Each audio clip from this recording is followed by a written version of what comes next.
नमस्कार, मी शुभांगी आणि खूप खूप स्वागत तुमचं आपल्या शुभांगी ब्लॉगमध्ये। तर कसे आहे सर्व, तुम्ही जर छान आहात ना? मी पण छान आहे।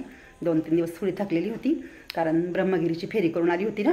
खूप पाय दुखता, खूप चालावं लागतं, पूर्ण जवळजवळ 30 किलोमीटरची ती फेरी आहे, त्यामुळं खूप दमली होती एवढी। म्हणजे पंढरपूरच्या पायी जाऊन आल्यानंतर जास्त काही कुठे गेली नाही, फक्त 12 ज्योतिर्लिंग करायला पायी गेली, त्यानंतर जास्त कुठे गेली नाही। एवढं 30 किलोमीटर चालल्यानंतर आहे ना पाय दुखत होते, पण आज जरा बरी आहे। तर आज मी बनवते आप्पे। बाहेर पावसाचं वातावरण आहे आणि मिस्टर म्हणे काहीतरी मस्तपैकी चमचमीत बनव, तर ते म्हणे कांदा भजी कर। पण पोती समाप्ती झाली ना, त्याला डाळीचं पीठ गेलं संपत। डब्यात बघितलं डाळीचं पीठ नव्हतं, आज दळण केलं आहे मी। हरभऱ्याची डाळ दिली दळायला, कारण मी ना दळलेलं पीठ वापरते, म्हणजे हरभऱ्याची डाळ आणते आणि दळून ते पीठ वापरते। ते पीठ छान असतं, म्हणजे माझं तरी असं मत आहे वैयक्तिक, आता प्रत्येकाचा चॉईस वेगळा असतो। तर मग कांदा भाजीची रेसिपी मी करेलच 2-3 दिवसांनी। तर आज मी बनवते आप्पे। तर आप्प्यांची रेसिपी खूप छान आहे, एकदम साध्या सोप्या पद्धतीने आणि इन्स्टंट तयार होतात, कुठलाही भिजत वगैरे घालावं लागत नाही। 2-3 प्रकारे मी आप्पे करते, पण आज ज्या प्रकारे बनवते ना ते इन्स्टंट होणारे आप्पे आणि आप्प्यांसोबत चटणी पण करणारे। त्या व्हिडिओ शेवटपर्यंत नक्की बघा। आणि हो, तुम्हाला एक सांगायचं राहून गेलं, मी रविवारी पोती समाप्ती केली आणि शारदा माझी लहान बहीण आली होती। तर त्या व्हिडिओमध्ये मी काही सांगितलं की शारदा माझ्याकडे आली, आम्ही दोघी बाहेर जाणार आहे। तर कुठे जाणार आहे त्याकरता तुम्ही व्हिडिओ पुढचा बघा। पण माझ्याकडनं आहे ना, आम्ही पुढे नंतर कुठे गेलो तर ब्रह्मगिरीच्या फेरीला गेलो, पण मी ब्रह्मगिरीचा फेरीचा व्हिडिओ अगोदर टाकला, कारण आम्ही रविवारी संध्याकाळी गेलो 9 वाजता आणि सोमवारी मी तिकडनं आल्यानंतर तो व्हिडिओ टाकला आणि पोती समाप्तीचा व्हिडिओ मी त्याच्यानंतर टाकला। तर मी पोती समाप्तीच्या व्हिडिओचे सांगितलं आहे की आम्ही दोघी कुठे गेलो, तर आम्ही दोघी ब्रह्मगिरीच्या फेरीला गेलो होतो। ते तुमचं कन्फ्युजन होऊ नये म्हणून मी आता आपलं परत क्लिअर केलं आहे। तर आता मी आप्पे बनवते, चला मग आप्प्यांची रेसिपी बनवून बघायला आणि व्हिडिओ शेवटपर्यंत नक्की बघा। खूप छान होतात हे आप्पे आणि एकदम सोपे, साध्या सोप्या पद्धतीने, कुठलाही जास्त बाहेरनं काही आणावं लागत नाही, सगळं आपल्या घरातच अवेलेबल असतं। चला तर मग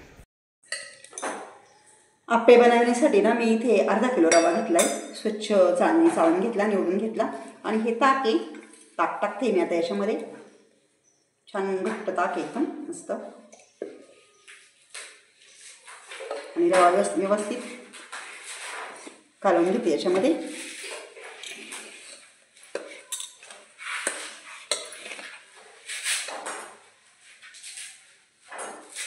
ताक बघा किती सुंदर आहे माझं, हे घरचंच ताक आहे, मी घरीच ताक बनवते।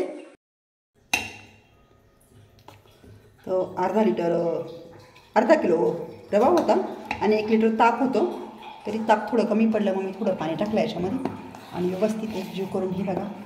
आता मी हे छान आहे ना भिजू देते व्यवस्थित आणि हे भिजेपर्यंत बाकीची तयारी करते, दाखवते तुम्हाला काय काय तयारी केली ती। तयारी होईपर्यंत आता मी हे भिजवलेलं ताक साईडला झाकून ठेवते, साधारणतः 1 तास मी झाकून ठेवते याला। आणि चटणीसाठी हे बघा, मिस्टरांनी ना खोबरं काढून दिलं, घरामध्ये नारळ होतं, तर मिस्टरांनी त्यांना म्हटलं नारळ मला फोडून द्या, तर त्यांनी नारळ फोडून दिलं। रवा ताकामध्ये भिजेपर्यंत हे बघा, मी हे 3 टोमॅटो घेतले, 3 कांदे घेतले, कोथिंबीर घेतली, 5-6 हिरव्या मिरच्या, लसणाची कांडी घेतली। आता मी टोमॅटो कट करून घेते, कांदा कट करून घेते आणि हिरव्या मिरच्या लसूण मिक्सरला बारीक करून घेते। तर मी हे 3 कांदे अगदी बारीक चिरून घेतले, 3 टोमॅटो बारीक चिरून घेतलेले, हे बघा कोथिंबीर कापून घेतली, लसूण सोलून घेतला, हिरव्या मिरच्या आणि कढीपत्ता घेतला आहे। आता मी हिरव्या मिरच्या, लसूण, कढीपत्ता आहे ना मिक्सरला बारीक करून घेते।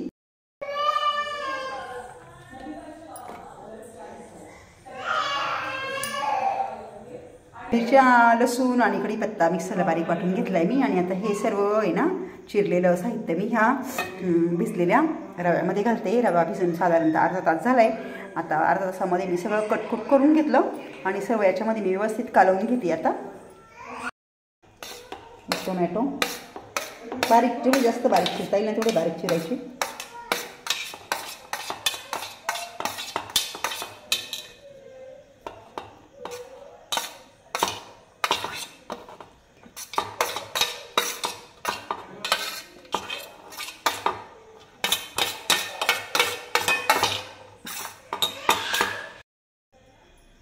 त्यानं यानंतर आहे ना मी याच्यात चवीप्रमाणे मीठ टाकते, अंदाजे टाकायचं आपल्या अंदाजाने, साधारणतः 1.5 चमचा मीठ टाकलं मी, कारण भरपूर आप्प्यांचं पीठ भिजवलेले।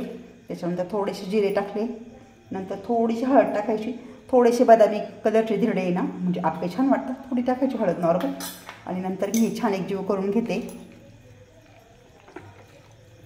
हिंग टाकायचं, रथा हिंग टाकते.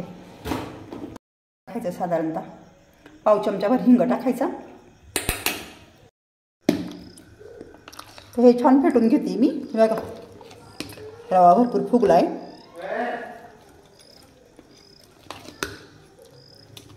व्यवस्थित एकजीव करून घेते आणि नंतर मी हे साईडला करून ठेवते रेस्ट करायला. तोपर्यंत आता मी चटणी करून घेते. कारण कसं गरमागरम चटणी आणि गरमागरम आप्पे लगेच वाढून देता येते आपल्याला. आता मी चटणी करते आणि हे झाकून ठेवते. आप्प्यांसोबत ओल्या नारळाची चटणी करण्यासाठी हे बघा हे मी एक नारळ आहे पूर्ण. तर नारळाचे स्वच्छ धुवून घेतलं, तुकडे तुकडे करून घेतले आणि 5-6 हिरव्या मिरच्या आणि थोडीशी कोथिंबीर घेतली. आता मी हे मिक्सरला एकदम बारीक वाटून घेते. एकदम चिकन पेस्ट करून घेते. थोडे थोडे पीस टाकते कारण कसं खोबरं थोडं कडक असतं ना, मिक्सरची पाती तुटू शकतात. त्यामुळे थोडं थोडं करून मी छान पेस्ट करून घेते आता याची. तर खोबरं, हिरव्या मिरच्या, कढीपत्ता मी आता मिक्सरला छान बारीक केलं, एकदम पातळ पेस्ट केली. आणि आता मी त्या कढई तापत ठेवली. थोडंसं तेल टाकते. हे तेल कडक तापल्यावर आहे ना मी याच्यात मोहरी टाकते. मोहरी चांगली तडतड द्यायची. आधी थोडं तेल टाकायचं कारण जास्त तेल टाकलं ना तर सर्व तेल जळून जाऊ शकतं. आणि नंतर गॅस बारीक करायचा. आधी 1 पळी तेल टाकलं होतं मी आणि नंतर अर्धी पळी साधारणतः 1.5 चमचा भाजीचा 1.5 चमचा तेल मी याच्यात टाकले.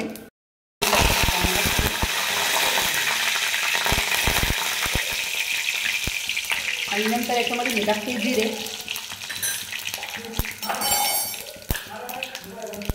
नंतर याच्यामध्ये मी पाव चमचा हिंग टाकते.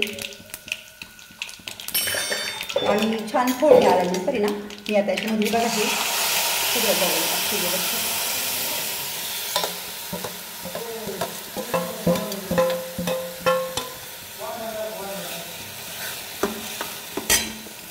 याच्यामध्ये मी हळद नाही टाकली कारण ही चटणी ना अशी लिंबू कलरची छान वाटते.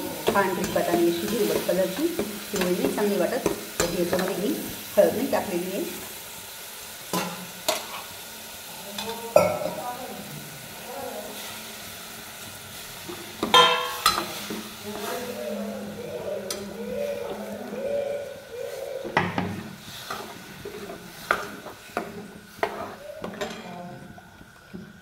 पातळ नाही करायची, अशी छान घट्ट घट्ट ठेवायची. आणि नंतर सर्वात शेवटी याच्यामध्ये मी चवीप्रमाणे मीठ टाकते. साधारणतः अर्धा चमचा मीठ टाकते.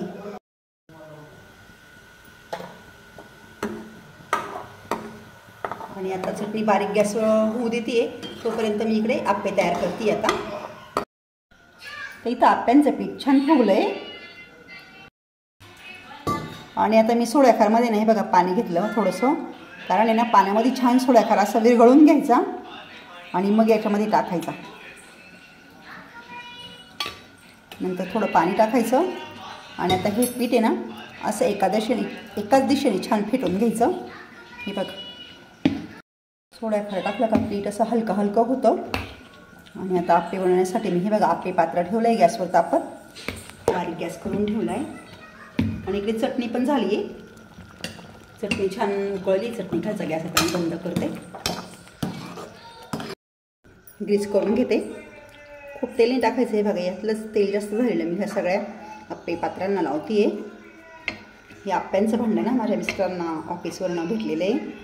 म्हणजे त्यांना दर दिवाळीला काहीतरी गिफ्ट भेटतं ना. एका दिवाळीला हे गिफ्ट भेटलं आहे त्यांना. हलकं आहे पण मग होऊन जातं आपलं रेग्युलर काम. नाजूक आहे जरा. तर या पद्धतीने ग्रीस केल्यानंतर आता मी याच्यात आप्पे टाकते.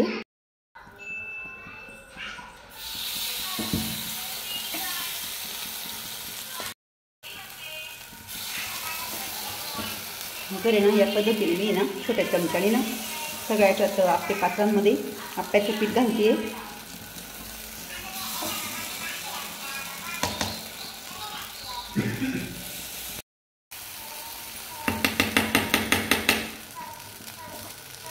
आणि सर्व कप्पे भरल्यानंतर आता याच्यावर मी झाकण ठेवते. गॅस थोडा बारीक करते कारण हे भांडं थोडं पातळ आहे ना. 5 मिनिट मी झाकण ठेवलं होतं. आणि बघा आप्पे किती छान टम्म फुगले ना. उलटे करते.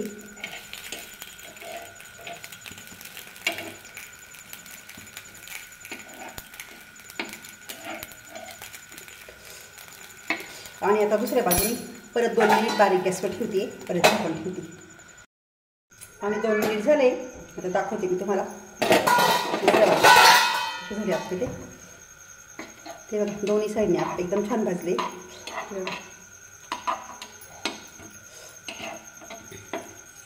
तर या पद्धतीने नेहमी तुम्ही ह्या पद्धतीने नक्की तुम्ही आप्प्यांची रेसिपी करून बघा.